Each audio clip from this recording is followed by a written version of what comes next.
Hey, listeners, I'm Jonathan Cormer. And I'm Mr. Reginald T. Hedgehog. We're the hosts of Dorktale Storytime, a podcast that brings families together to laugh, learn, and delight in a tale well told. Kids of all ages will enjoy the wacky retellings of classic fairy tales with social and emotional themes and the untold stories about some amazing hidden heroes of history.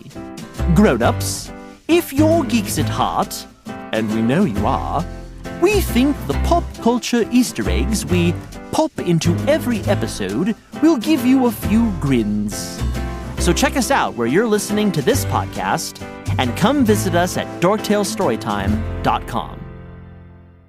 From MCIE. What if school leaders, instead of saying no to inclusion, as they often do, said yes? Today on Think Inclusive, a mother tells what happens when leadership says yes to inclusive education.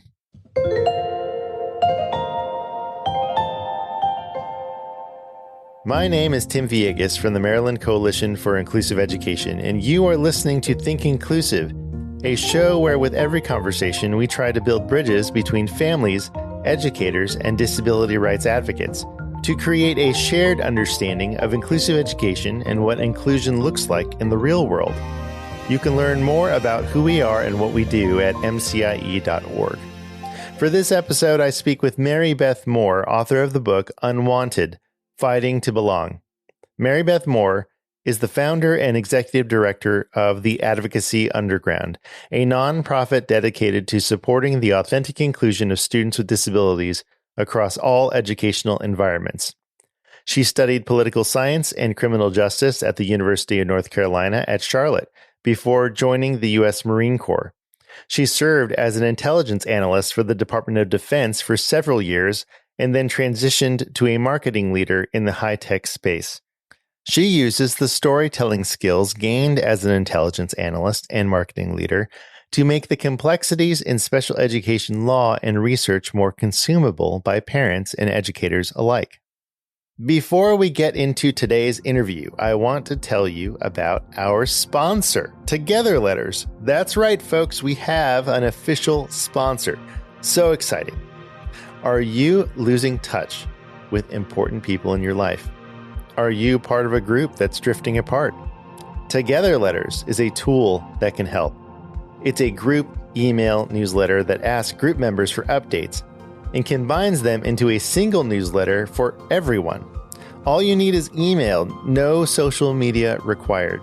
Together Letters is great for families, work groups, book clubs, friends, and us. We are using Together Letters, so Think Inclusive patrons can keep in touch with each other. Groups of 10 or less are free, and you can sign up at togetherletters.com. Thank you so much for listening. And now, my interview with Mary Beth Moore. Mary Beth Moore, it is a pleasure to have you on the Think Inclusive podcast. You wrote Unwanted to tell the story of you fighting for inclusion for Gavin. So why don't you go ahead and let our audience know about the book and your story? Gavin just turned 10 years old. And so the book is really a reflection on everything that we've been through over 10 years, really starting with fighting for his right to life with medical staff, and then fighting for services, and then getting into preschool and the education system. And so our fight began around the access to feeding therapy and appropriate nutrition in school, and then it extended into inclusion. I think anyone in the fight for inclusion is very experienced in receiving the answer no. No to services, no to even evaluations, no to implementing things a certain way, no to support, no to accommodations, no to modification. And Gavin's story certainly started that same way. And it was a very persistent trend. And then there's a pivot. And it's just, I really wanted to tell the story of what happens when you tell a family yes. What happens to a child who is finally said, yes, you are wanted in general education. You are worthy of being in this environment. You do belong here. You do deserve these medical interventions. You do deserve this support. You are worthy of all of it. And you are wanted exactly as you are in this world. And that, it's really the heart that I brought into the story, because I think it's important that for people who are outside of the world of special education and disability rights in general to understand, one, how pervasive things are, but two, to see a real person behind it. Because our external world does a great job of turning us into numbers and statistics, but to talk about the people. And then, so his story is really about Gavin has multiple medical complications and he has multiple diagnoses. He has Down syndrome. He is nonverbal, and he's in a 4th grade classroom right now. And he's still working on learning letter sounds and counting to 20. And when people hear that, it's a little shocking but wait, he's nowhere near grade level, right? And he's thriving. He doesn't have to be near grade level. And now we see it in the real world of inclusion working of a child who does have what would be considered in the system as significant disabilities, who would have gone historically to an ID, an intellectual disability severe classroom. And now he's in gen ed and he's thriving because someone said yes to him. And that's really the crux of this book of look what happens in the world when we stop saying no and start saying yes. What is different about how Gavin is supported versus other students either in that school or in your district that have an intellectual disability? So I'm in meetings with many parents across the district, and I often have to use Gavin's story to show them that inclusion's possible, because we have classrooms that have a label of intellectual disability. So if you have a diagnosis, that's where you go. That's been the historical trend. And so it's not the norm. And I've always been very aware that when Gavin entered preschool and we were fighting for feeding therapy services, I filed a Department of Education complaint against the state and due process against the district. And I was successful with both. And that all happened and was coming to a resolution right before we began our kindergarten transition. The head of our special education department at the time had come up to me and said, I can't fight you like this for 12 more years. I don't want this to be a fight for 12 more years. And I said, my son is not going to an ID severe classroom. He is going to go to school just like his sisters. He's going to go to school with his sisters, and he's going to go to his base school. And then there was never a pushback from there. It's something that I had set up ahead of time saying, I'm not a parent who's going to be told no. My son's going to have these opportunities. He's going to get what he needs. And so I think that's a little bit different, is that I found success. I had elevated our issue outside of the district. I had found support and success outside of the district and outside of the state, and then been able to say, okay, so now that we're clear that I've learned what you're supposed to do and I'm going to hold you accountable. We haven't really had a fight since then. But it's frustrating because I could go to a school 5 minutes down the street and a child who is much closer to grade level, who doesn't need nearly the support my son does. And the staff is just saying, we're making too many modifications. We're having to do too much work to be accessible. And it's in the same district, it's in the same town. You could walk from school to school and have a completely different experience. You alluded to it, but do you have any specific stories that you'd like to share for our audience about students who have run into that, the leadership saying no? Yeah. So, I think that, again, in our case, the fact that leadership said yes is what has turned everything around. But oftentimes, I'm just shocked by an unwillingness to help a child. There's a family I've worked with where this student has not stepped foot into a physical school building in 3 to 4 years because the district has not provided a registered nurse. There is an ability to provide services in the home, but they didn't have a nurse. They required the mom to fulfill the role of a nurse in order for a teacher to come in. The mom said, well, if I can be a nurse in the house, why can't you count me as a nurse in the school so my child can have friends and go to school? And they wouldn't allow it.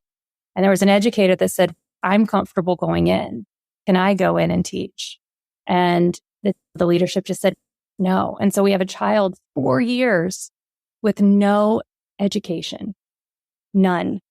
And it stems from leadership not willing to be creative, not willing to support their staff who have solutions, who are willing to do things, who want to find a way ahead. And then there's another family I worked with, a girl who had multiple disabilities and behavior struggles, and she found going to school traumatic and would physically injure herself to avoid going into school. And in that case, the mom had suggested, can this one teacher that she has a relationship with so that she trusts, could she meet her outside? Can she walk in? Can she meet her every day? And for a couple of days that worked, and there really weren't incidences. We were trying to build up stamina to go to school. And then in that case, the principal came back and said, we don't have time for this teacher to do this. She has other students. She has another class. We're just going to have to, another staff member is going to have to meet her. So the behaviors escalate. The child harms herself again and can't go to school. And in that situation, I'm looking at that principal and just thinking, every other student in your school, though, isn't having a trauma response right now. Every other student in your school has more than one person in this building that they trust and feel safe with. And it made me think about how much we talk about schools and the need for mental health professionals to address the trauma walking in through the doors. But we don't talk as much about the trauma that our educators create within the walls of these schools by the way they're treating children with disabilities. I think as adults, if we were to enter an environment where we didn't trust anyone, there was one person we trusted and we felt safe with, and there was no one else like that, and you took that person away from us, we would react as well. And those teachers and the administrators like to position it as if they're doing a favor, right? We're going to do a favor by allowing this teacher to help you in these couple of days. We can't do it anymore, right? We're not going to really address the issue or do something nice. And then there's a sense of shame that is put on you and a sense of gaslighting. And it's heavy to say, there's other students to worry about. Your child isn't the only one we have to think about. Your child isn't the only one who needs support. Your teacher has other obligations. And all of those are understood. But then what do we do as parents? Because our job is to protect our children. And we see them in an environment where they don't feel safe. But we're obviously legally obligated in this country to send them to school. And now they can't go without harming themselves. And the school has been different. Like, we'll either figure it out or they can't come. There's nowhere else to go. And at the end of the day, the cost is a human being. It's the family, it's the student. And I in these conversations, I think, what if you guys just took a chance and said, yes, let's have a strategy to build rapport with other adults. Let's see how we can get this child into school with nursing assistance. Can we get a school nurse to come and just help for a couple of days? Can we get them in the building? Can we get started? Instead of just saying no and throwing up your hands and costing kids a huge chunk of their childhood. Whether you're a family member or an educator, how can we not look at school leadership as the enemy in this? You just mentioned 2 opportunities for leadership to say, yes, we're going to provide services in the home. Yes, we are going to set aside this staff member for an indefinite amount of time so that the learner can go to school. But instead of saying yes, they say no, and they draw a line in the sand. And they say, if you don't like it, then you can file for due process. You can do something else. You can go jump off a cliff, whatever it is, right? How can we not look at them as adversarial? It's hard because as a parent, they're messing with your child's well-being. But if we were to think about this in enemy in terms of like bigger conflicts, like wars, right? We would never turn our children over to our enemy for 6 hours a day. And in this case, we have to turn our children over. They have to receive an education. This is their community. This is impactful time in their lives. And outside of the public school system, we don't have anywhere else to go. There is no other option where to send them. So we don't have the luxury of turning educators into our enemies. I believe in the idea that when we know better, we do better. And I think oftentimes as parents, we assume that because there's this overwhelming history and amount of legislation and judicial interpretations and research on inclusive education, and in some ways, just like the principle of simply being human, that our schools they have to know that the forced segregation of children on the basis of disability is wrong, immoral, unethical, and inhumane. We assume they have to know, but they don't. Like when I'm in so many different meetings, and it's so clear to me, they don't know. They're not aware of all of these things. They're responsible for implementation and compliance, and they don't even know compliance to what. And so the first issue underlying it is the entire framework of special education itself. Determining eligibility for services or defining your interventions, documenting a child's educational plan. The entire focus is on a child's deficits. How does this child not measure up to a child who doesn't have disabilities? How is this child underperforming compared or in line with standards that have explicitly been written for children who don't have disabilities? Right? Everything is about a deficit. And then the second issue is the difference in perspectives of what inclusion really is and what special education really is. And we know inclusion is not synonymous with independence. It is not synonymous with grade level performance. And special education is not synonymous with a specific room or a specific type of curriculum. We know that. But understanding that cognitively and believing that with conviction are not synonymous either. And when we look at someone's beliefs, we look at their environment. And so from a school perspective and a teacher perspective, do I have what I need? Do I have the education I need to understand the strategies I should be using, to know what the laws say, to know what best practices are that I should be using? Am I getting paid enough? Are my basic needs being met from a financial perspective, from a health perspective? There are generational differences that come into play as we look at different ages across our education system and how people were raised to view people with disabilities. And so an example for that might be people who believe from earlier times that discipline will make the change. You just need more discipline. You need more rules. You need more structure. And when you have these factors and you don't have the education and the training and the support you need, you start to feel frustrated and overwhelmed. It's a very human response to a situation like that. And then you couple that with the cultural expectations that sit within our education system. So things like we care about how you score on assessments. We care about standardized state testing. We care that a child can sit in a class and listen to a lecture and complete a worksheet. And all of those cultural expectations are set by people who don't have disabilities, for children who don't have disabilities. And so that environment and those cultural expectations reinforce bias that students with disabilities cannot function here because everything is not designed for them to function. And so there's got to be a shift. And so when I say we can't make them be our enemies, I think we want educators to see our children as people, and we want them to give them grace and believe in them and try and treat them as a human. And there's a point when we have to do that as well. And sometimes it's starting with finding common ground, because a lot of it, when we're scared to change, it's based on fear. What if I do something wrong? What if I get in trouble? What if I lose my job? What if the parents get mad at me because I want to try something and it doesn't work?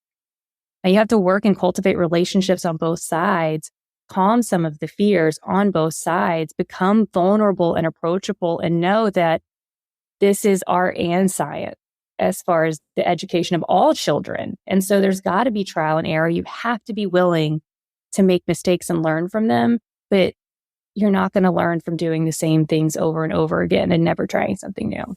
I haven't asked a guest this in a while, but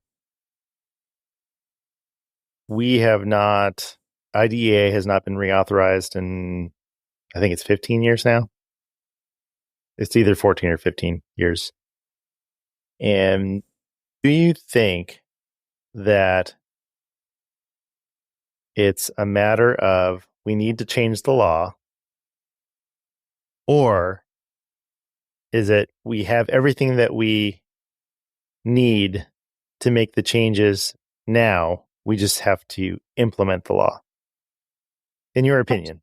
Yeah, in my opinion, it's the latter. And I will say, because when you read the law, when we have elements of the law we can use, it's strong. It's been strong since 1975, and it's continued to be strengthened. What hasn't been strengthened is accountability.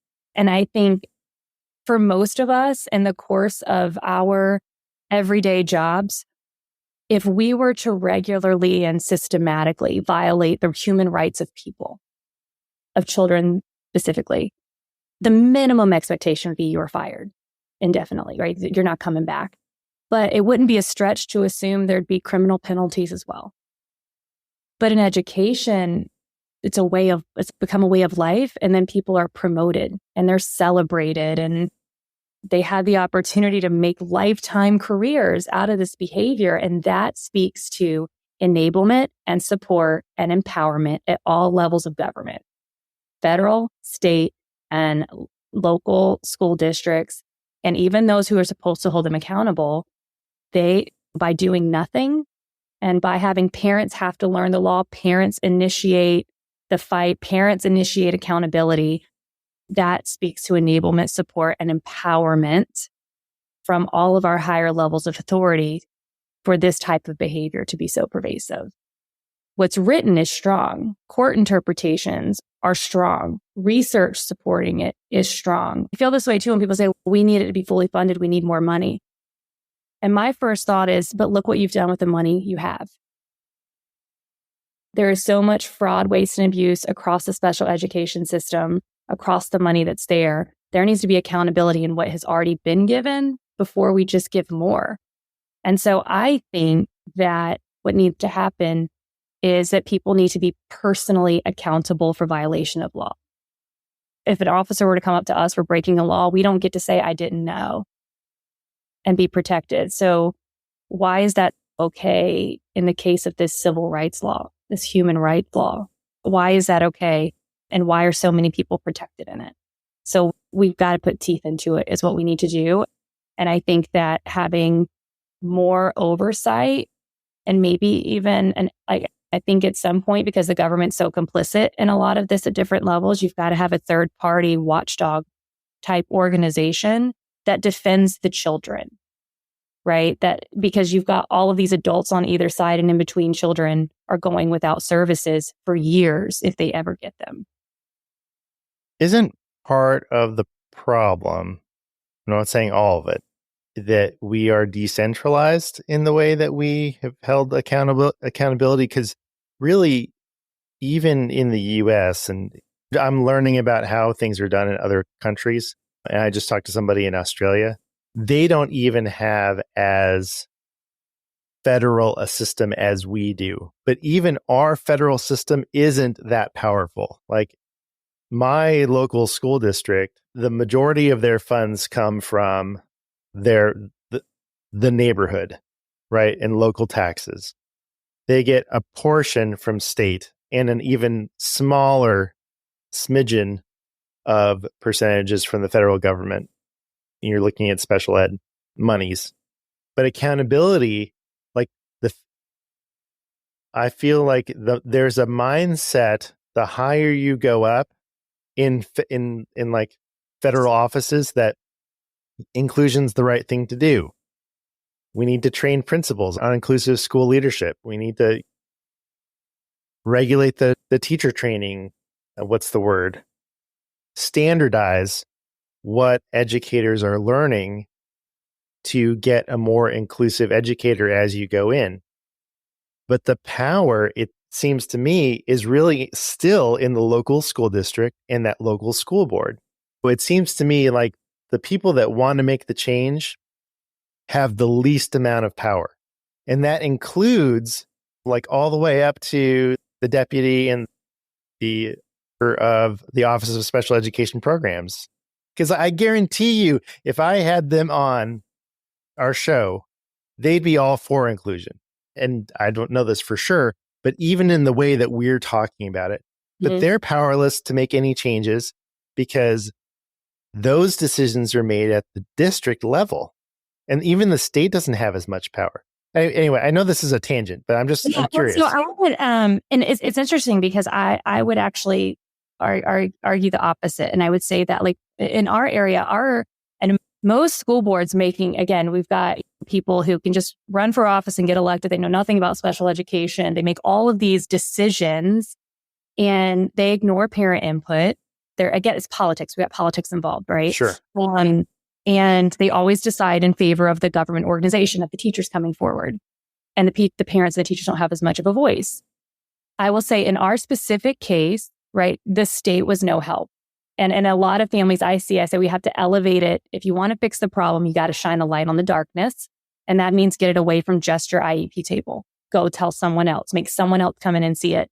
And so sometimes the state will come in and help with the process, but they have all this team of compliance investigators who I've met them. I've been in meetings with them, and I can tell you they don't know what they're enforcing compliance with.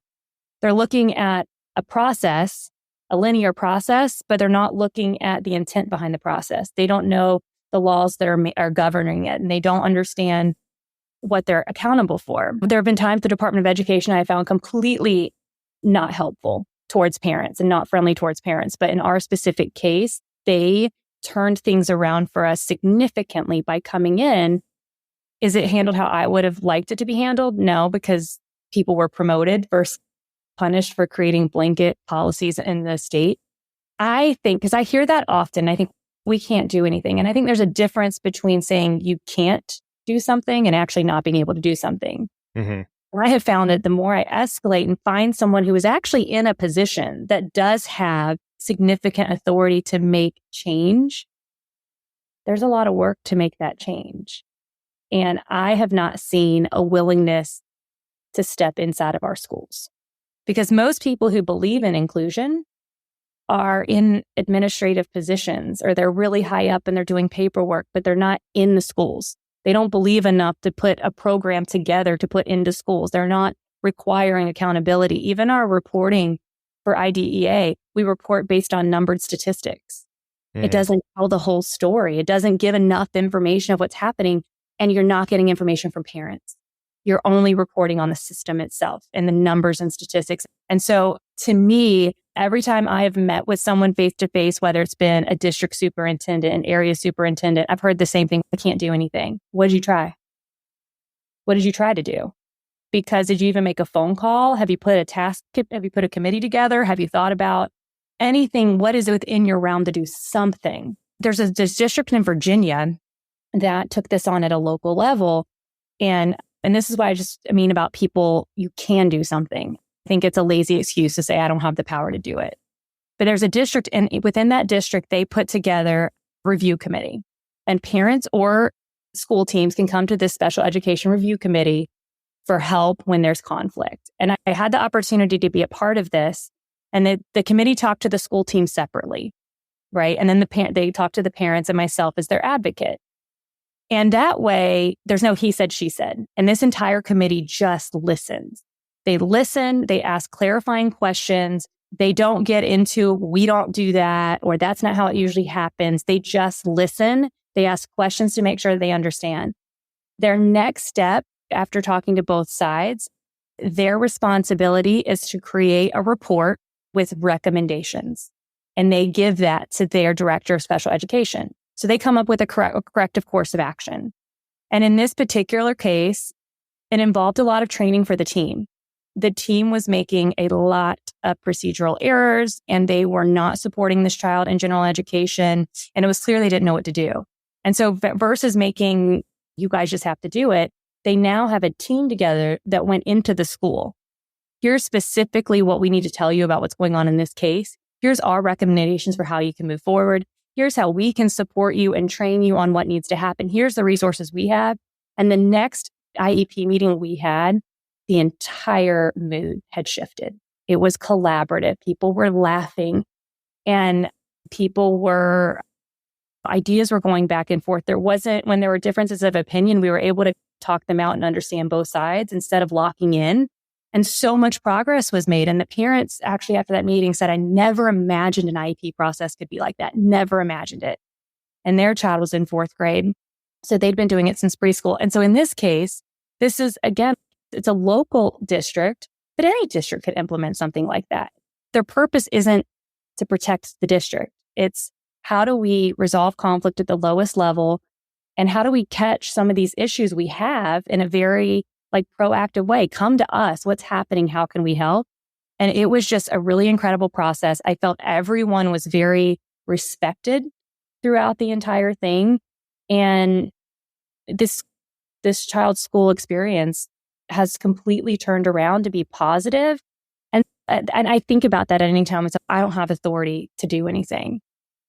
One, you don't need authority to make a difference. But 2, if you are in a position, if you're in the educational system and you're director, senior director, whatever, at any level, you have the ability to make an impact. Whether or not you have authentically chosen to use that ability to make an impact is a different story.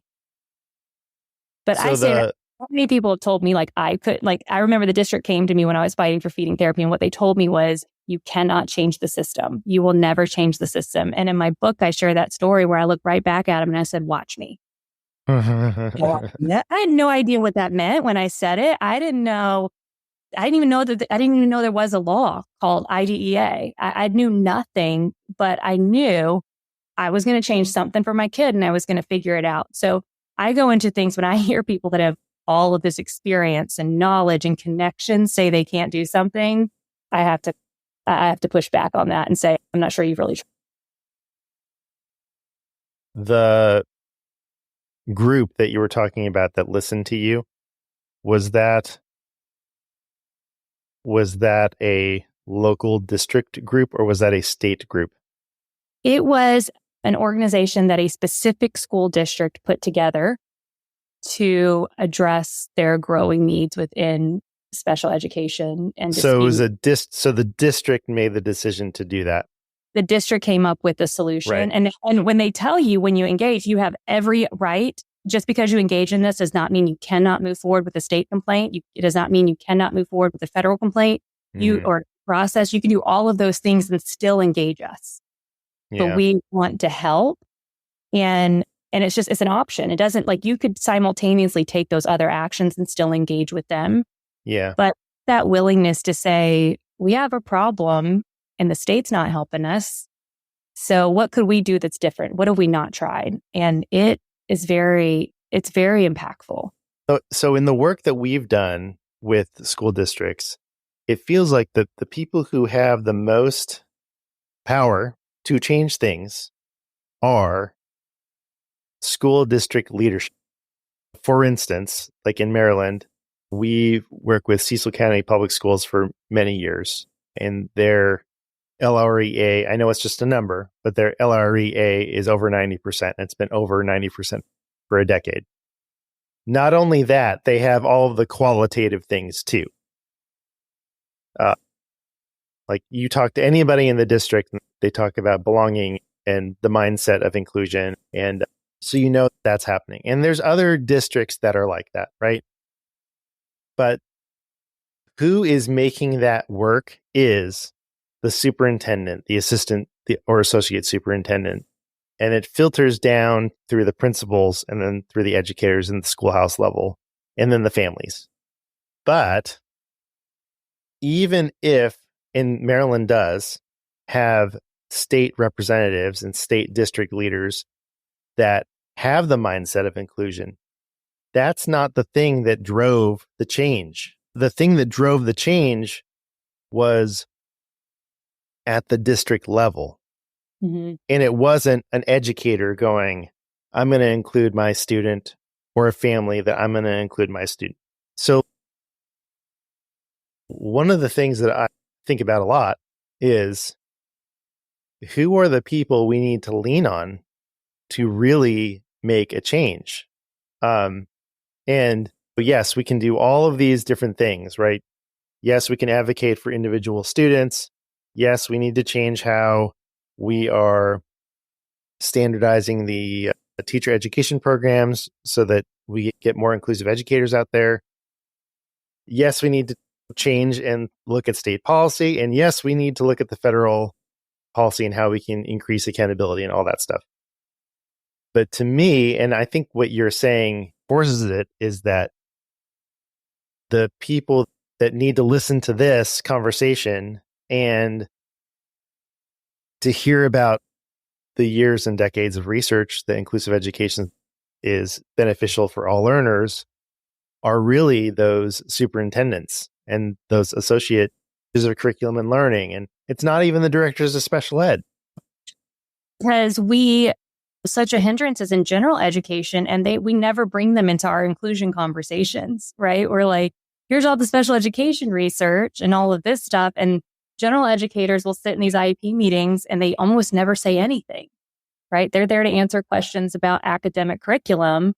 But that's kind of it. They don't really participate other than that. And so I do think definitely curriculum development, because we also have this relatively new idea of alternate curriculum, which isn't really alternate curriculum, right? It's not research-based. Our district likes to refer to it with families as watered down standards.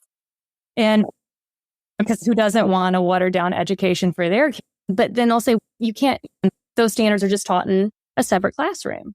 So now you're just segregated by curriculum, not your disability, but you have to have a disability to be on that curriculum. So they're getting smarter about how they phrase it.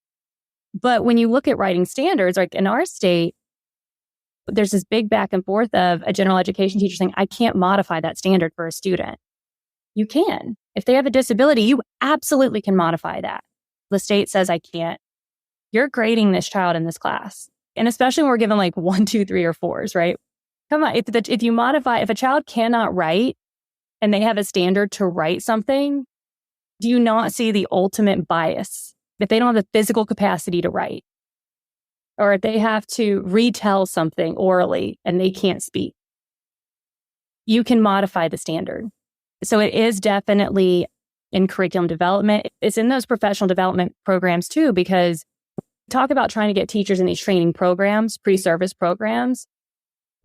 But we have so many teachers in our buildings who don't know what to do. And so it's not only making the changes here, but then showing up in that building and reinforcing it face to face that this is what we're doing. But I also, back to your point about where does it start, I don't think there's necessarily a specific role to go after. It's so important. It's like a psychological selection, right? Who are the people who care enough to do something?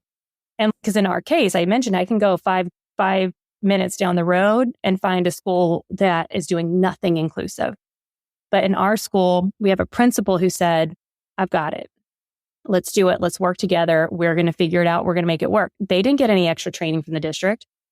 They don't have any resources. Like my son's one-on-one was already on staff, but she was reassigned. So sometimes like principals, if they don't have headcount from the district to provide a one-on-one for a child, they struggle a little bit because we're supposed to write the IEP and resources aren't supposed to come into it. But I know I have no more headcount for my building. And if the district doesn't give me headcount, I literally don't have a body. And it's not supposed to influence things. And that's where the district and superintendent and staffing can come in and help. But instead, we're busy writing policies that we have a county here in our state that just wrote one that the schools now have 10 days to issue a prior written notice to parents. What happens to parental participation in the development of the prior written notice?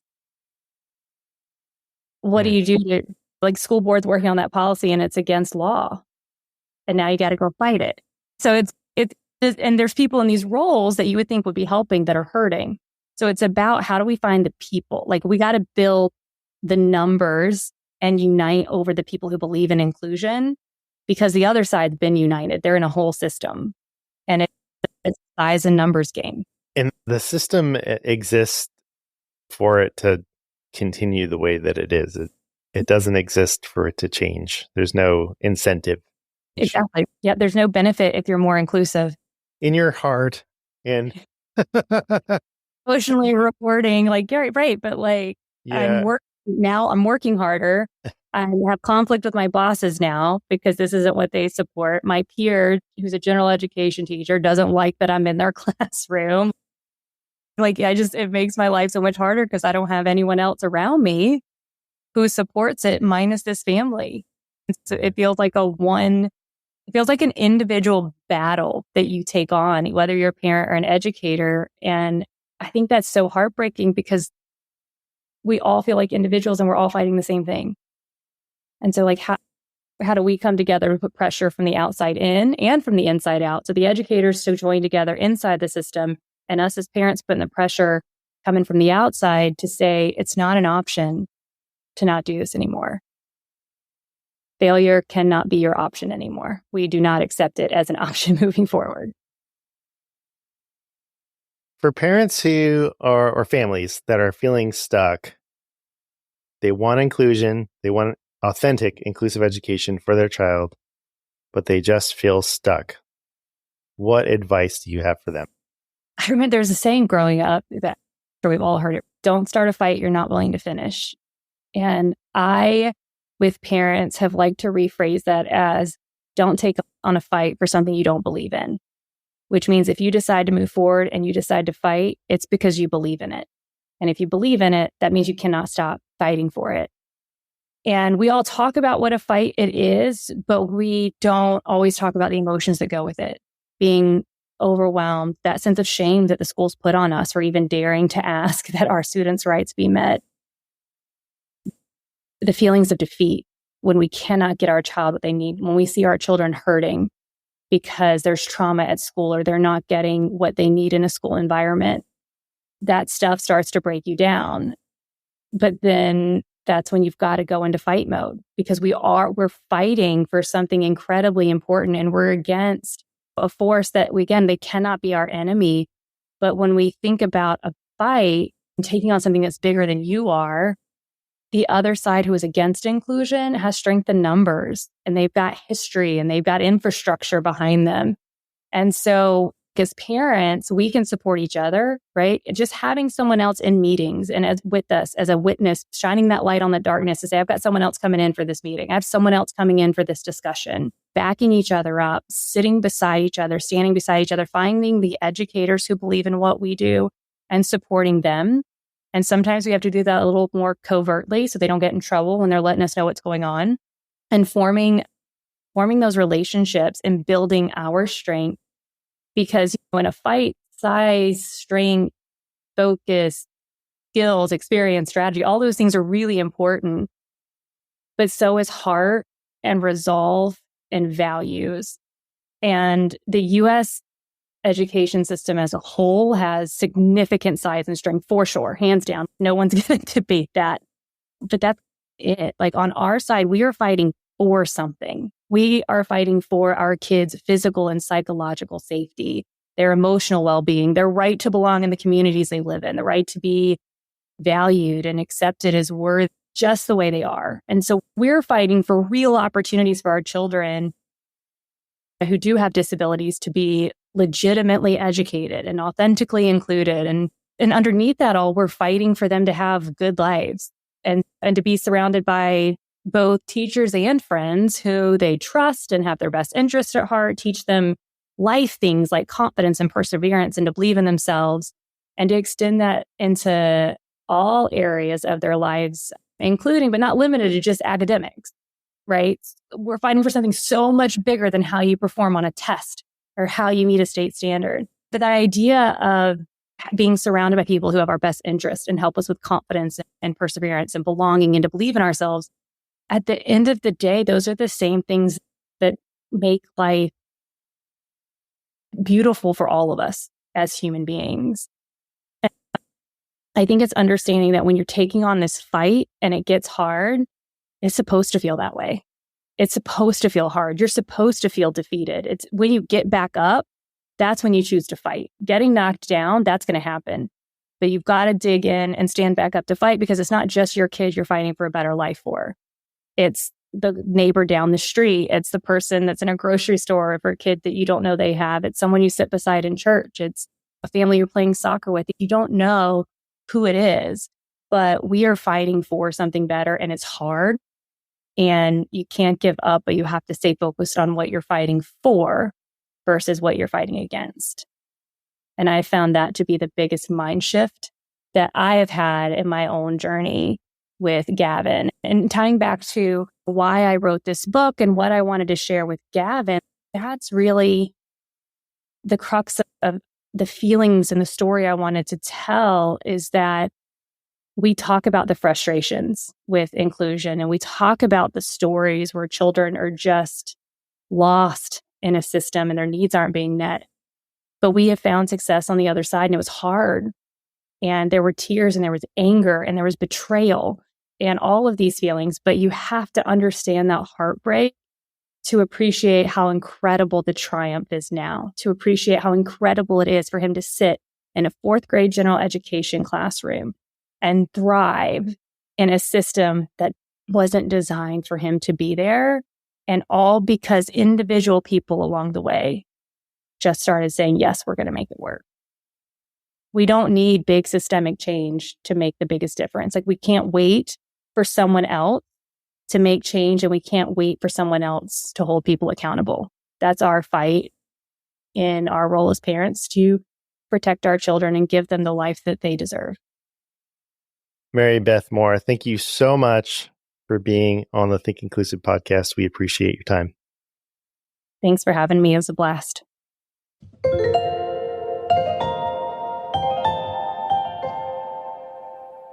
Think Inclusive is written, edited, and sound designed by Tim Villegas and is a production of MCIE. Original music by Miles Kredich. If you enjoyed today's episode, here is one way you can help our podcast grow.